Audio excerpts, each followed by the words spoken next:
ദൈവത്തിൻ്റെ സ്വന്തം നാടായ കേരളത്തിലെ അതിമനോഹരമായ സ്ഥലങ്ങളിൽ ഒന്നാണ് വാഗമൺ.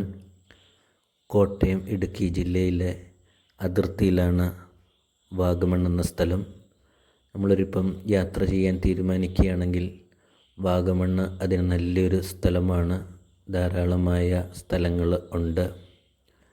മെഡോസ്, പാലൊഴുകും പാറ, കോലാഹലമേട്, അഡ്വഞ്ചർ പാർക്ക്.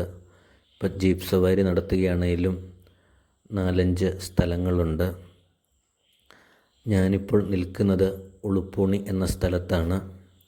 ഇവിടുത്തെ പ്രത്യേകത എന്ന് പറയുന്നത് അതിമനോഹരമായ പുൽമേടുകളും വ്യൂ പോയിൻറ്റുകളും പിന്നെ കുളമാവ് ഡാമിൻ്റെ വിദൂരമായ ദൃശ്യവുമാണ്. ഇവിടുത്തെ ഏറ്റവും പ്രത്യേകത എന്ന് പറയുന്നത് താഴ്വരയിൽ നിന്ന് മൂടൽമഞ്ഞിങ്ങനെ പൊന്തി വരുന്നത് കാണാൻ നല്ല രസമാണ്.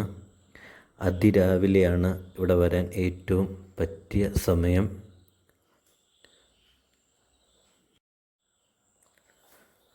അതിരാവിലെ ഇവിടെ വരികയാണെങ്കിൽ സൂര്യോദയം കാണാൻ നമുക്ക് സാധിക്കും. വാഗമണ്ണിൽ നിന്ന് ഏകദേശം 10 കിലോമീറ്റർ അകലെയാണ് ഉളുപ്പൂണി എന്ന സ്ഥലം. ജീപ്പ് സവാരി നടത്തുകയാണെങ്കിൽ 4-5 സ്ഥലം കൂടെ അവർ നിങ്ങളെ കൊണ്ടുപോയി കാണിക്കുന്നതാണ്. ഞാൻ ഇതിനു മുമ്പ് ഉളുപ്പൂണിയുടെ ഒരു വീഡിയോ ചെയ്തിരുന്നു. അതിൽ കുളമാവ് ഡാമിൻ്റെ വിദൂരമായൊരു ദൃശ്യം ചിത്രീകരിച്ചതായിരുന്നു. പിന്നെ ഇവിടെ വരാൻ ഏറ്റവും നല്ല വഴി എന്ന് പറയുന്നത് മൂലമറ്റം, കാഞ്ഞാറ് മൂലമറ്റത്ത് നിന്ന് പുള്ളിക്കാനം വഴി ഇങ്ങോട്ട് വരികയാണെങ്കിൽ പുള്ളിക്കാനത്ത് ധാരാളം സീനറികൾ ഉണ്ട്.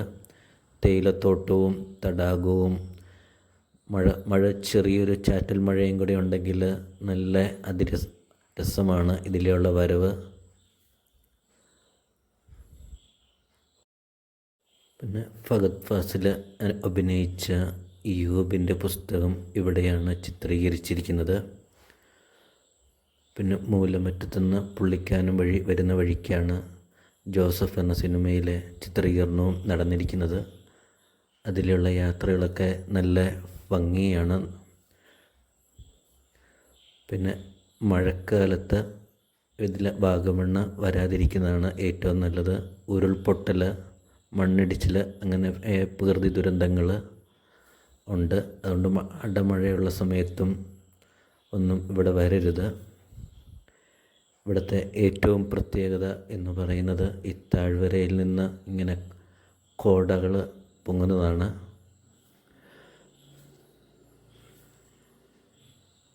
പിന്നെ ഇതിലെ കുന്നുകളും അതിലേക്കൂടെയൊക്കെ നടന്ന് തണുത്ത കാറ്റുമൊക്കെ അടിച്ച് ഇതിൽ നടക്കുമ്പോൾ നല്ല രസമാണ്. നല്ല എവർഗ്രീൻ ഓർമ്മകളാണ് നമുക്ക് വരുന്നത്.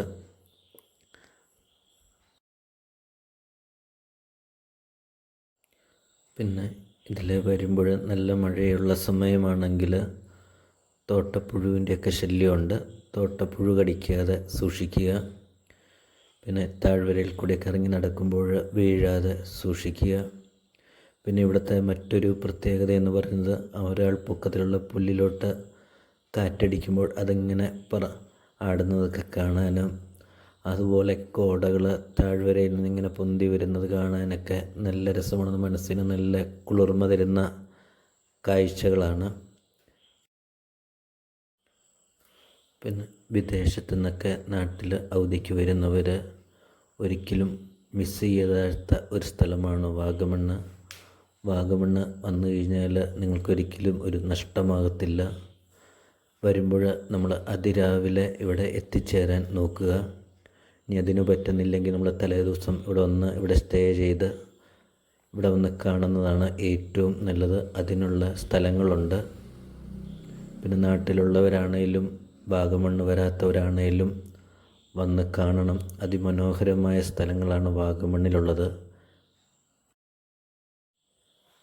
ഉളുപ്പൂണിയുടെ ഫസ്റ്റ് പാർട്ട് ഞാൻ ചിത്രീകരിച്ചിട്ടുണ്ട്. അതുകൂടെ കണ്ടാലേ ഉളുപ്പൂണിയുടെ പൂർണ്ണ ഭംഗി നിങ്ങൾക്ക് ആസ്വദിക്കാൻ കഴിയുകയുള്ളൂ. അതിൽ പാട്ടിട്ടാണ്, വോയിസ് ഓവർ കൊടുത്തിട്ടില്ല, പാട്ടിട്ടാണ് ഞാൻ ചെയ്തിരിക്കുന്നത്. ദൈവം എത്ര മനോഹരമായിട്ടാണ് ഭൂമിയെ സൃഷ്ടിച്ചിരിക്കുന്നത്. നമ്മൾ ദൈവത്തിങ്കിൽ നിന്ന് വന്ന് തിരിച്ച് ദൈവത്തിങ്കിലേക്ക് പോകുന്നു.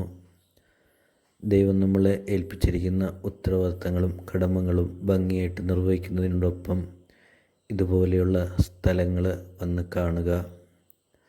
പ്രായമായി കഴിയുമ്പോഴോ അല്ല മാരകമായ രോഗങ്ങളൊക്കെ പിടിപെട്ട് കഴിയുമ്പോൾ നമുക്കിത് സാധിക്കുകയില്ല. പിന്നെ നമുക്ക് ചിന്തിച്ചിട്ട് കാര്യവുമില്ല. ആരോഗ്യമുള്ളപ്പോൾ കാശിൻ്റെ പുറകെ പോയി കഴിഞ്ഞാലും നമുക്കിതൊന്നും ആസ്വദിക്കാൻ പറ്റത്തില്ല. കാശിന് കാശ് തന്നെ വേണം. അല്ല, കാശിൻ്റെ പുറകെ മാത്രം പോകാതെ നമ്മൾ ഈ സ്ഥലങ്ങളൊക്കെ കണ്ട് ആസ്വദിക്കുക.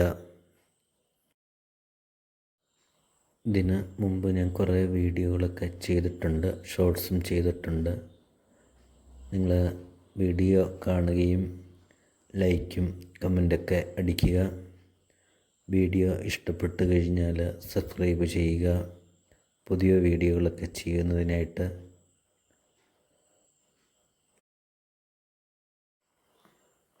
നമ്മൾ പ്രകൃതിയെ സംരക്ഷിക്കുകയും ജലം പാഴാക്കാതെ ഇരിക്കുകയും ചെയ്യുക. വരും തലമുറകളെക്കുറിച്ച് നമ്മൾ ചിന്തിക്കുക.